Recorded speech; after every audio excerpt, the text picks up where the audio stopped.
Well, everybody, I don't know what is going on. I'm having to assume that these thunderstorms are interfering. We're trying one more thing with SA and Walter, hoping we can get them up on screen. Stephen, I am so grateful to you. Everybody's so grateful to you for carrying the show here. And let me promise that if we are not, for some reason, able to make this happen tonight, we will make it happen very soon. And that's going to require some juggling of very busy schedules. But I'm just so disappointed. And again, I want to reassure everybody we did a tech run and everything was smooth as silk, wasn't it, Stephen? It was good. Yeah. It was really good. So this is, as Jacques has said, there's a gremlin visiting us tonight. So Stephen has offered very generously to carry the show for a few more minutes while I see if I can take one more stab at resolving what's going on with Walter. And we'll get with you as soon as we can. So, Stephen, thank you very much. Do an improvisational dance or whatever you need to do. And I'll be with you as soon as I can. Thank you.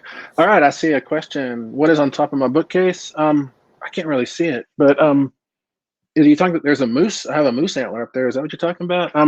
That's actually there's a whole story associated with a moose antler. That's why I saved it. It's kind of a junky moose antler. But what happened was I was out hunting on the reservation, and I had this new digital compass, which actually it's right over here, but it's hooked onto another elk horn. I don't want to pull it off.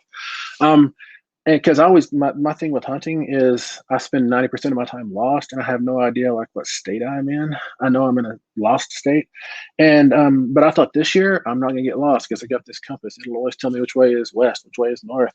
Because I don't, as far as directions go, they feel kind of made up to me. I never like trust them. I don't know. They don't make sense to me. But anyways, so I went out in the field that day with this digital compass, and I had a walkie-talkie too, so I could always call my. I was hunting with my dad that day, and so I could always find him if he was within about 6 miles. And my dad assured me that as long as I walked north, I think it was, that I would find this logging road we had used to get up into this little place by Glacier Park, right on the reservation. And so there I am, hunting along, and this little white rabbit keeps following me, and I'm getting really nervous about this white rabbit. And then sure enough, about lunchtime, I go to talk to my dad, see what he's doing, if he's had any luck, seen anything. My walkie-talkie's gone. I lost my walkie-talkie, which is no big surprise. I lose stuff in the woods all the time. And then about 3 or 4 hours later, it gets pretty dark in November on the reservation, up north by the Canada line. I decided, well, I'm just going to go, north to get back to that logging road. And so I start walking north, and I go north for about 2 hours, and I keep seeing my own footprints, and I cannot understand how this is happening. I think I must be in some Twilight Zone loop or something, and it does not make sense to me. And my dad and I do this thing, which a lot of hunters do. If you fire your rifle 3 times, then the other person will fire their rifle 3 times. So you can kind of locate and get the general direction of where you're supposed to be. So I do that, and he fires back, and I do that some more, and I do it enough that I have no more ammo. So I'm no walkie-talkie, no ammo anymore, and it's getting really dark. And then this is a section of the reservation where grizzlies are always walking around, and I'm terrified of stumbling onto a grizzly and getting chewed up. Of course, it wouldn't be like when you're hunting in the snow, you often see these big old dinner plate size grizzly tracks with blood in them, and I don't want that to be my blood. And so I'm quite nervous about grizzlies. But then I walk into this area where I start seeing wolf scat, because you can tell wolf scat because it's got all these like deer hairs wound in it real tight. And I'm like, well, there's wolves around. There's wolves around. Who cares? Well, not who cares, but they're not as scary to me as a bear. A wolf will see you and go the other way. A bear will see you and say, "This is my part of the trees." And anyway, then sure enough, I stumble into this little not a clearing, but this place where all the snow was pushed away and the ground was packed, and it was a wolf den. There's all these holes, and in the middle of that wolf den is that moose antler up there, and the pups had been using it as a chew toy. It's all chewed up, and it smelled all rank, like wolves. And so I sneak in there and I steal that moose antler, and I run off with it. And then also I think I might need some food. So I shoot a little rabbit and I dress it out and I've got it hanging from my belt. And then I look down and my whole leg is red with its blood and I'm tracking blood and I'm thinking, oh, this is it. A grizzly's going to get me.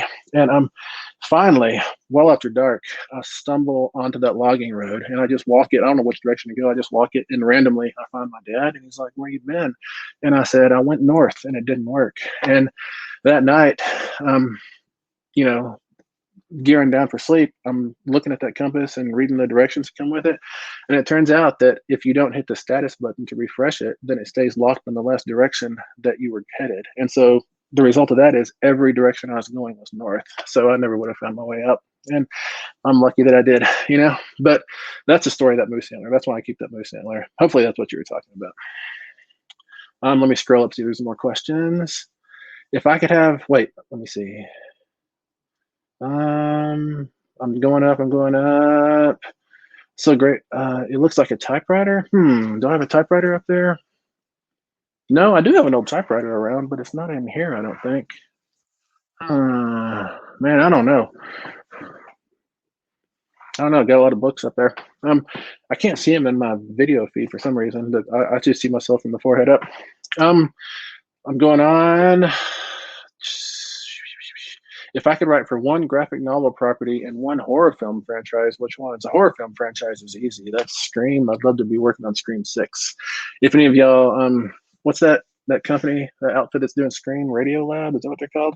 If any of y'all Radio Lab people are out there, this is me knocking on the door. If I could write for one graphic novel property, that is trickier.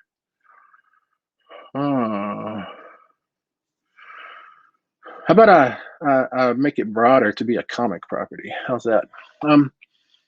Maybe I'm going to say Hack and Slash, Tim Seeley, because that's a machine that spits out episodes. Whereas if I go write in Why the Last Man or something like that, then I'm probably going to break the machine, you know?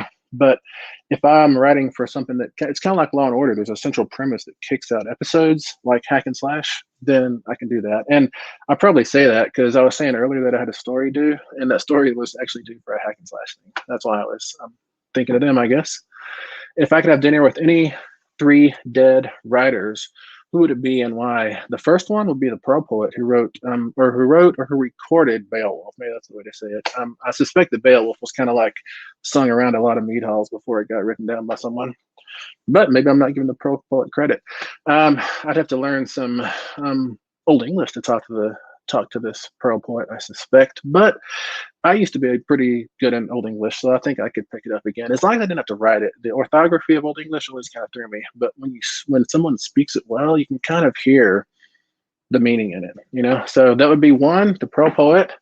Number 2, Louise Erdrich, I think. Louise Erdrich is one of the most amazing writers we've ever had, I believe. I've hung out with her once. I say hung out. We did an event together. Oh, hello. Are they back? Are they coming? You continue Okay. your sentence, and we'll talk in a moment about what we're going to do. I say Louise Erdrich, just because she's amazing. You know, I love everything she does. And let's see, probably the third would be Kevin Williamson, the guy who originally wrote Scream, and then he's done a lot of other slasher stuff. I've always thought that once I hang out with Kevin Williamson, that a big thing will be checked off on my list. You know. But I'm picking writers based on what they've done. I should pick writers based on what they might eat, because I don't eat a lot of foods. I eat like chicken strips and more chicken strips. I don't know. I mostly eat chicken strips. You know, I don't like other foods. I don't understand what people's fascination with taste and flavor and variety is. One of the most brave and foolhardy things I've ever seen a person do was I went to a fancy restaurant with this person, and when the server was asking what he wanted, he leaned back and crossed his arms and says, "Tell the chef to surprise me." And I just practically passed out because I cannot handle that. Every time I order at a restaurant, it is the longest negotiation because I actually just want chicken strips, and so I'm trying to winnow them towards what's the most like chicken strips that I can get here. You know how writers we get ferried all around the country, and I remember at one of those places, a big group of people met me in a lobby with their suits, and like they were seriously dressed to the nines. And I got done with my event, and I'm in there shaking hands, meeting this person, that person, and they said, "All right, where do you want to eat?" And I said, just take me wherever. And they said, no, you got to pick somewhere. And they kept insisting that I pick somewhere. And so finally I just kind of leaned sideways and pointed out the window and said, there. And so we all went across the street to Wendy's and ate at Wendy's in their nice suits and everything. You could tell they were not a happy crowd, but I was happy. I had a Texas double cheeseburger. What more can you want than that, you know? Stephen, so I don't know what a chicken strip is. What is a chicken strip? It's just a strip of chicken that's fried. You know, it's breaded and fried, I guess it is. You know, the like best you might ones. call it chicken finger. Chicken finger. Yeah, chicken finger. The best ones were from the Swan's delivery man. I don't know if they still have those, but when I was a kid, the Swan's man would come out to all the houses out in the country, and we could buy chicken strips off him and cook them in a big pan of grease and eat them with ketchup, and that's the dream right there. Like, if you can eat chicken strips for the rest of your life, then you got no problems, I think. So if I could find some writers who are as equally not interested in fancy food as I am, that's the dream. All right. Well, that's going to make it very easy for for the next time. So Jacques is in the audience asking if he wants to set up a Zoom. Here's what we're doing, folks, and I'm so sorry. Again, we've done more than 150 of these crowdcasts at the Mark Twain House and Museum since the pandemic. This is the first time this has happened. I do believe it must have to do with this crazy storm. I'm so grateful to you, Stephen, for jumping in and entertaining our audience. Walter is unable to get on. Also, SA, Sean is unable to get on. I've just been on the phone with their publicist, and we've agreed that we're just going to need to reschedule, and everybody's committed to finding a new date as soon as we can, including you, Stephen. You've offered that, so thank you so much. So here's the thing. We have all of your email addresses since you registered here. So once we find a new date, we will send you all a message and let you know when this is actually going to happen. I can't thank you enough for your patience and forbearance. And know, too, that when the program does actually occur, it will be recorded. All of our crowdcasts are recorded. And so you'll be able, if you're not able actually to join us on that evening, whenever it ends up being, then you'll be able to watch it anyway. Now, I want to say, one little advantage of this is that you still can order this book, and chances are you might get it in time to read it before the talk. So if you're interested in doing that, again, we will put something in the chat again, the link. And yes, Jacques, a huge thanks to Stephen Graham-Jones for doing the old soft shoe, as he puts it. We have just had the most amazing, huge clap of thunder and lightning, and I think I'm going to go hide under my bed. Stephen, thank you so much. Audience, thank you so much. Jacques, thank you so much. And we will let you know when we're able to make this work again. So, Stephen, any parting words? Hang on for Mr. Mosley and Sean Cosby. Great. Sounds good. Thank you. And it's going to be amazing. Again, we did a tech run, and it was such a great conversation. I can't wait to do the full program. So again, thank you, everybody, and we will see you soon. We'll be in touch soon. And Stephen, go do it. Have some chicken strips and relax. Okay. Good night, everybody. I'm going to end the broadcast now. We'll talk to you soon.